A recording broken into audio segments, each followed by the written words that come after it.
Good morning. Once again, I forgot till it was just about 4:44 to do my sound check, and sure enough, it was gibberish. So I'm glad I remembered, even if it was very close to the wire. Of course, I could always set the clock again, but I don't do that. I mean, I just let the clock be where it is. Anyway, I laugh at some of my little idiosyncrasies and my need to start at 4:44.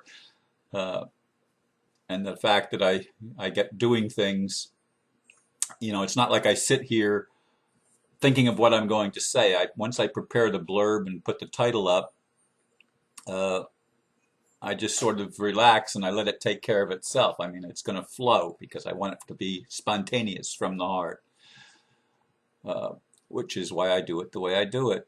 And I laugh at myself sometimes.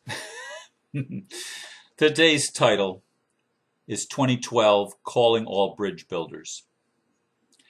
Some see the shift we are in as jumping into an entirely new reality, leaving the old behind. Maybe this is how it will happen. However, I see a different scenario for the unfolding of the new paradigm. I see a bridge being built that will be self-evident of the shift from the old to the new. It is like building a bridge connecting our past with our future that will allow those not ready now to walk freely into the higher realities or energies by choice. I hear a cosmic and global call for bridge builders. Now let me tell you what precipitated this particular topic and title. Yesterday, my friend Roger Larson from Norway, who is a life coach, someone who counsels people on their life decisions, etc., prepared a 1 hour and 23 or 4 minute, I don't see it here in front of me, it's on the screen but it doesn't have the time, video, which he called 2012 The Ultimate Shift, a blog from me to you in response to Ron Van Dyke's many blogs of inspiration. And I've already commented on Facebook in quite a bit of detail in regard to what I felt about his creation, which I thought was very well done and very well thought out. He even had a chart and everything that he covered all of the things on the chart. But I don't agree with Roger, and I don't agree with those that think that we're going to jump into an entirely different reality and we're not going to need government, we're not going to need money, we're not going to need any of the props of the old, because they will be totally unnecessary in the new world that we're going into, that's being created for us, by us, whatever. I would think if it happens that way, it will be something that is created for us to escape from the old to the new. That's how I see it. Now I'm not trying to be argumentative. I don't have all the answers. All I have is my particular filters and vision through those filters of what I see happening and what I believe I am being prepared for, and others also being prepared for, this intermediate stage between the old and the new, this temporary structure that allows us to connect the two. I made reference to allowing those that are not ready now to walk freely into the higher energies by choice. Now, the truth of the matter is, as I look at the world, the vast majority of people aren't ready. They're still asleep. They're still caught in the matrix, in the web of deception. And ascension will not mean anything to them because they have no experiential point of reference. Now, I know that these things are in all of us, and I know that they can be activated quite quickly. Nevertheless, wisdom is built by process. And if I were standing outside of what's happening on Earth and looking at it, and I see all of the events that are occurring on the planet, and then I stand there and I see a flash, and I'm looking at it, I'm looking at this new paradigm, and I'm saying, oh my God, it has no semblance at all to the old one. It's like I thought I was looking at Earth, but it's not Earth.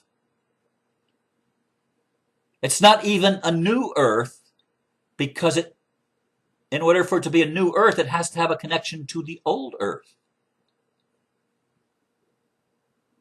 Something's missing here. Something's wrong with this picture. And I see a relative handful of people compared to the population of the old Earth that are in the new Earth. You know, whittled down to maybe 500 million or less. Probably way less. Because that's all that are awake. Remember that the quantum or the critical mass is the square root of 1% of the world's population. You're talking 8,000 and something people, under 9,000, under 8,500 people for 7 billion. Okay, you're not talking a huge amount of people. Now, I think the number is larger than that, even if it's 144,000 or whatever. Is that what we're going to start the new Earth with? That small a nucleus? Look, I so love the world that I want to see everyone be given a fair chance of at least knowing that there's a choice, of at least knowing that they have the opportunity to move into a whole different world that isn't foisted upon them, but one that is presented to them in a intellectually and spiritually sound manner, so that they can understand and comprehend what has happened to them in the past and what is presented to them in the future. That's why I am of the bridge builder mentality in this shift of the ages that is going on. Because you don't gain wisdom by being thrust into something brand new without even knowing how you got there or why. I don't know if this makes sense to anybody else, but it makes perfect sense to me. And for people like Roger that see that, and I mean, I have friends. I sort of think that Christopher, my friend Christopher, sees it sort of that way. Like, we don't have to do anything. It's just a jump from here to there.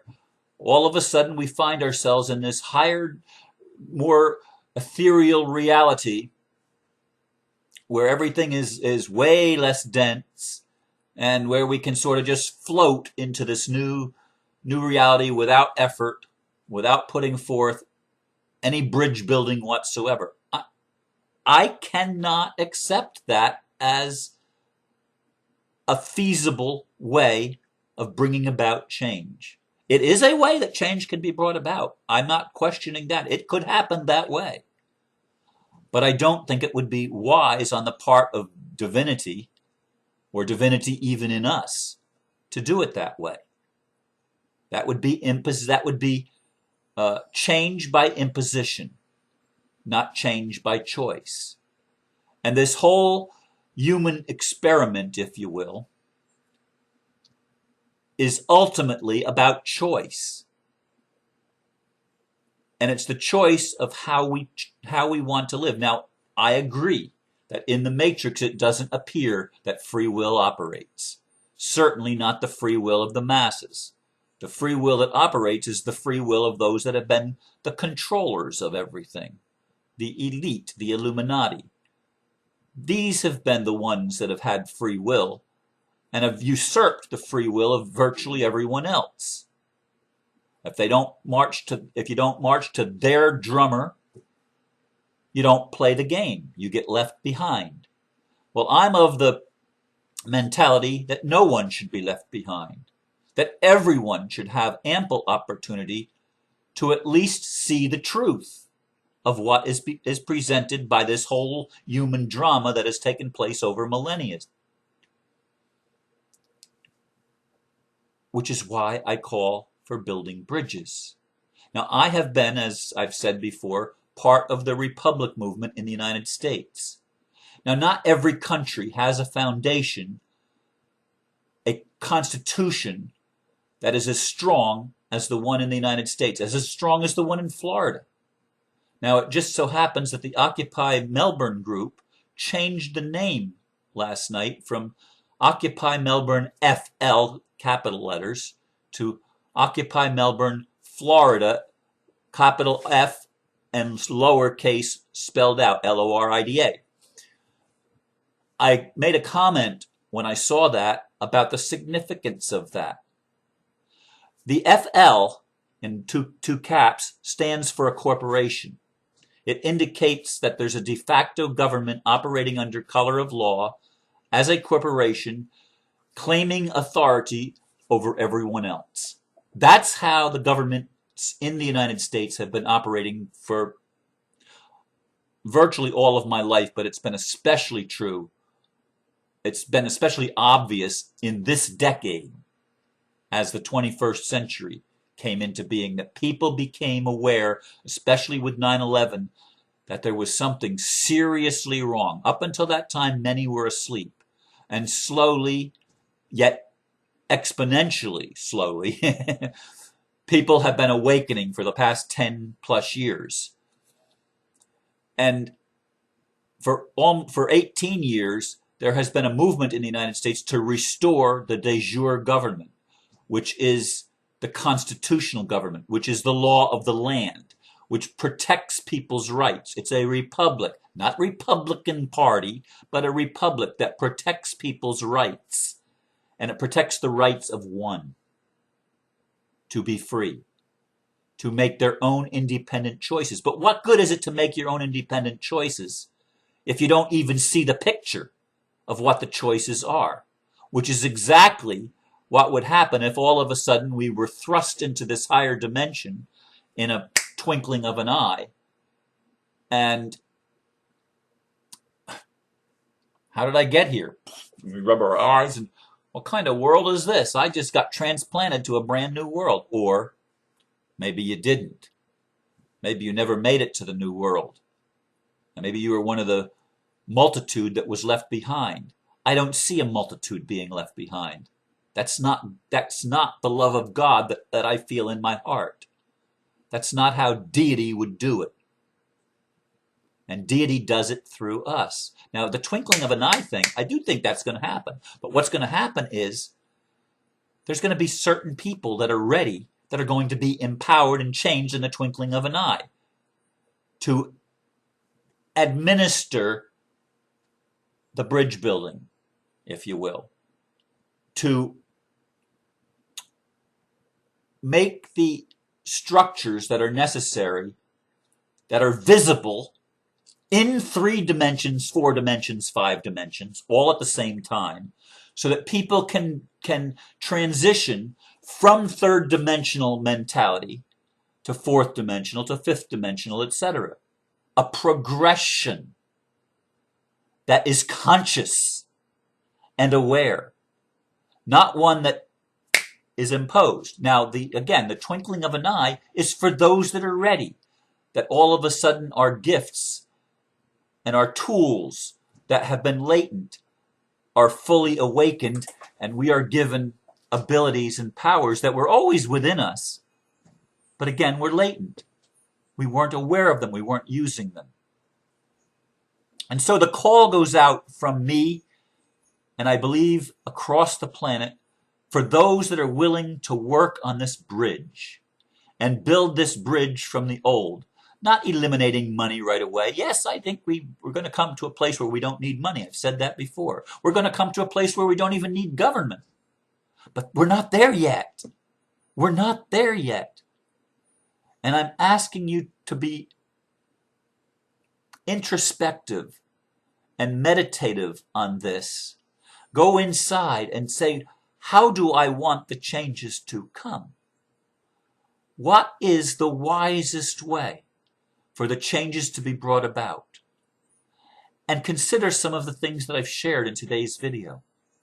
Consider some of those things, the implications involved in how the changes occur, how rapidly, and who it affects, and how does it affect them. Again, I want everyone, leaving no one behind, to have the full opportunity to choose the kingdom of heaven on earth.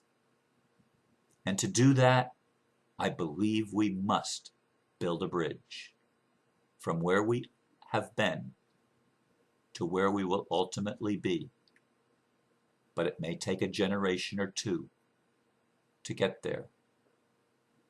I leave these thoughts with you this morning to ponder. And I thank you once again for listening. Namaste.